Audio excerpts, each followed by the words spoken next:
Hello friends. तो आज की कहानी है हमारी भलाई की राह।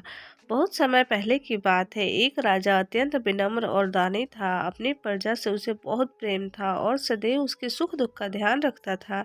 इन्हीं गुणों के कारण उसकी ख्याति बहुत दूर दूर तक फैली हुई थी। दुर्भाग्य से राजा का पुत्र प्राकृतिक से अपने पिता के बिल्कुल विपरीत था। उसे किसी की कोई चिंता नहीं थी। उसके दुष्ट व्यवहार के कारण राजा और प्रजा बहुत परेशान थे। उसके पुत्र को सुधारने के लिए व सही मार्ग पर लाने के लिए बहुत प्रयास किया गया, परंतु असफल रहा। उसे ज्ञान देने के लिए दूर दूर से बहुत बड़े बड़े विद्वान और मनीषी बुलाए गए, परंतु दुष्ट बालक के व्यवहार में कोई फर्क या परिवर्तन नहीं आया। बल्कि आयु बढ़ने के सौभाग्य से एक दिन महात्मा बुद्ध भी उसके राजकुमार को सही मार्ग पर लाने की चेष्टा हेतु उसके पास आए।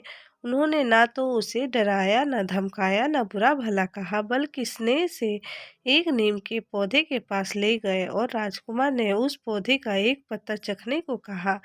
नीम के पत्ते को खाने के बाद राजकुमार का मुंह कड़वा हो गया और वह क्रोध में आकर उस पौधे को उसी समय उखाड़ फेंक दिया।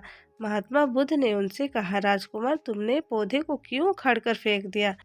राजकुमार ने उत्तर दिया कि अभी से इस पौधे के पत्ते इतने कड़वे हैं, तो बड़े होने पर तो ये बिल्कुल ही विष की तरह हो जाएंगे, इसलिए इसको जड़ से उखाड़ देना ही उचित रहेगा।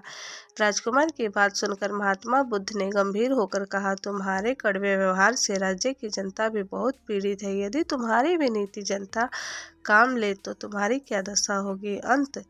अतः यदि तुम कुछ नया नाम और यश कामना चाहते हो तो अपने पूज्य पिताजी की भांति स्वभाव में मीठापन लाओ।